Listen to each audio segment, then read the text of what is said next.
Assalamualaikum warahmatullahi wabarakatuh. Selamat pagi dan salam sejahtera bagi kita semua.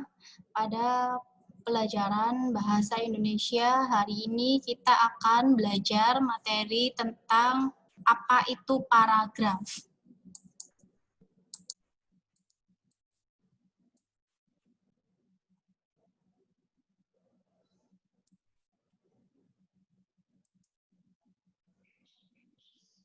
Paragraf.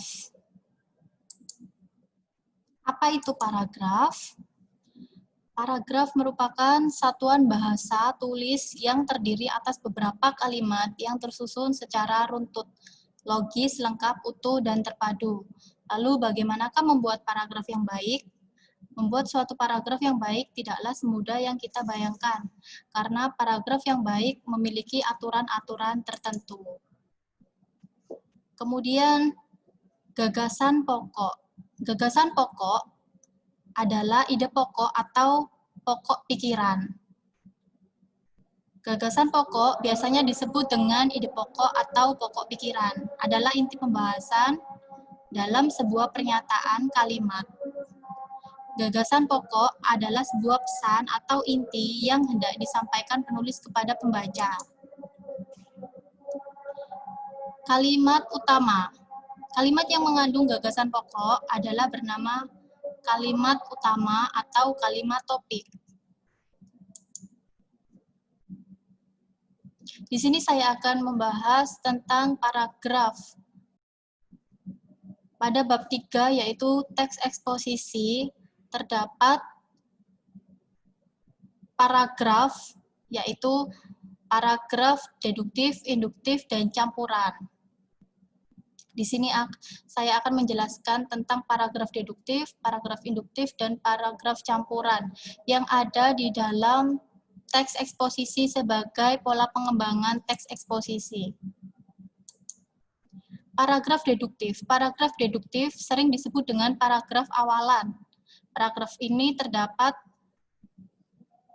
kalimat utamanya berada di awal kalimat, sehingga kita bisa ambil pengertian bahwa paragraf deduktif merupakan salah satu jenis paragraf berdasarkan struktur kalimat yang letak kalimat utamanya berada di awal kalimat. Paragraf deduktif sebagai gagasan pokok yang terletak di awal, atau gagasan pokoknya itu ada di awal paragraf. Sebagai contoh, paragraf deduktif adalah berikut ini. Jenderal Khalid bin Walid adalah panglima yang tak pernah kalah sepanjang sejarahnya memimpin prajurit di medan perang. Dia bergelar pedang Allah yang terhunus. Dalam suatu peperangan, ia pernah mengalahkan pasukan tentara Byzantium dengan jumlah pasukan 240.000, padahal pasukan muslim yang dipimpinnya saat itu hanya berjumlah 46.000. Namun dengan kejeliannya mengatur strategi pertempuran itu bisa dimenangkan dengan mudah. Pasukan musuh lari terbirit-birit.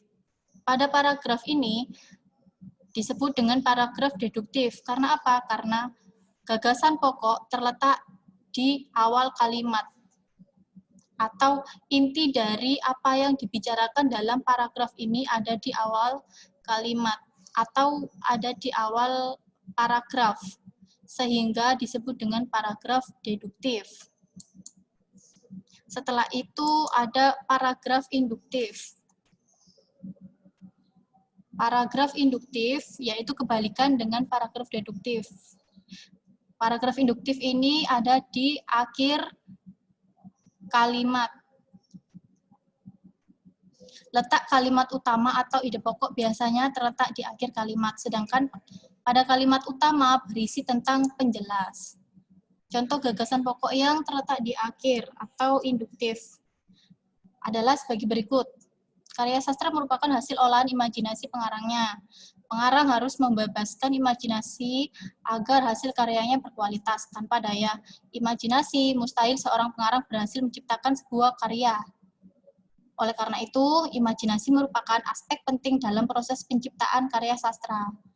Untuk menentukan paragraf ini adalah deduktif atau induktif, yang pertama kita harus membaca paragraf secara keseluruhan, kemudian kita cari gagasan pokok atau inti dari apa sih yang apa sih yang dibahas dalam satu paragraf ini. Jadi ketika kita sudah membacanya secara keseluruhan, kita menemukan di mana letak gagasan pokok itu. Jika di awal, berarti kita sebut dengan paragraf deduktif. Kalau di akhir, berarti kita sebut dengan induktif. Pada paragraf yang ini, pada paragraf 1, kita temukan gagasan pokoknya ada di akhir, sehingga disebut dengan paragraf induktif. Untuk contoh yang kedua yaitu jeruk bisa mengobati jerawat, bibir pecah-pecah, sariawan, paras dalam, dan mampu menghaluskan kulit. Sedangkan pada bagian kulitnya bisa digunakan untuk keperluan masker.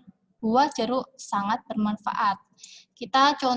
Untuk contoh yang kedua, setelah kita baca secara keseluruhan, dapat kita temukan bahwa inti dari pembahasan contoh yang kedua ada di akhir, yaitu membahas tentang manfaat buah jeruk. Kita sudah membaca pada kalimat sebelumnya, yaitu manfaat dari jeruk ini sendiri. Sedangkan gagasan pokok atau inti dari apa yang dibahas dalam paragraf kedua ini, yaitu manfaat dari buah jeruk. Jadi dapat diambil kesimpulan bahwa paragraf kedua ini adalah paragraf induktif. Lalu selanjutnya, selain paragraf deduktif dan induktif, ada paragraf campuran, yaitu letak kalimat utamanya berada di tengah-tengah. Tapi untuk kasus yang semacam ini sangat jarang sekali terjadi. Paling sering muncul dalam sebuah tulisan-tulisan berita, jika tidak deduktif, pastilah induktif. Contoh gagasan pokok dalam paragraf campuran. Jadi paragraf itu ada 3. Yang pertama yaitu paragraf induktif, deduktif, dan campuran. Campuran itu terdiri dari awalan dan akhiran. Ada di dalam satu kalimat terdapat 2 gagasan pokok, yaitu deduktif dan induktif. Contohnya adalah seperti ini, beberapa tips belajar menjelang ujian akhir nasional. Jangan pernah belajar secara dadakan, artinya belajar seharian sebelum ujian. Belajarlah mulai dari sekarang. Belajar akan efektif kalau belajar kumpulan soal. Hal ini dapat dilakukan dengan cara menjawab soal-soal di buku kumpulan soal, mencocokkannya, lalu menilaikannya. Barulah materi yang tidak dikuasai dicari di buku. Oleh karena itu, sebaiknya para guru memberitahukan tips belajar menjelang UAN. Jadi, dalam contoh paragraf ini terdapat 2 gagasan pokok. Yang pertama yaitu di awal, yaitu membicarakan tentang tips belajar menjelang UAN, dan di akhir yaitu sebaiknya guru memberitahukan tips belajar menjelang UAN. Jadi untuk paragraf ini dikatakan sebagai paragraf campuran. Nah, untuk kegiatan selanjutnya yaitu tentukan teks di bawah ini termasuk jenis paragraf apakah. Silakan kalian capture atau kalian pause video ini. Kemudian kalian cari paragraf ini termasuk pada paragraf deduktif, induktif, ataupun campuran untuk soal nomor 1. Selanjutnya untuk soal nomor 2, silakan kalian capture atau kalian pause video ini, kemudian kalian cari cari paragraf deduktif, induktif, atau campuran. Untuk soal yang nomor 3, silakan kalian capture atau kalian pause, lalu kalian cari apakah teks paragraf ini termasuk deduktif atau induktif atau campuran. Untuk soal yang nomor 4, silakan kalian capture, silakan kalian pause, kalian tentukan termasuk dalam paragraf induktif, deduktif, atau campuran. Selanjutnya yang terakhir untuk soal nomor 5, silakan kalian capture, kalian pause, kalian tentukan termasuk paragraf deduktif, induktif, atau campuran. Nah, untuk pemahaman lebih lanjut, kalian bisa diskusikan dengan guru kalian ketika pertemuan, baik via Zoom ataupun WhatsApp, video call, dan lain sebagainya. Silakan bertanya sedetail mungkin kepada guru kalian apabila ada yang kurang jelas atau kurang paham mengenai jenis-jenis paragraf yang ada di dalam teks eksposisi, yaitu paragraf deduktif, induktif, dan campuran. Sekian penjelasan dari saya, kurang lebihnya wassalamualaikum warahmatullahi wabarakatuh. Tetap semangat, jaga kesehatan, jaga jarak, dan jangan lupa dijaga kebersihannya. Wassalamualaikum warahmatullahi wabarakatuh.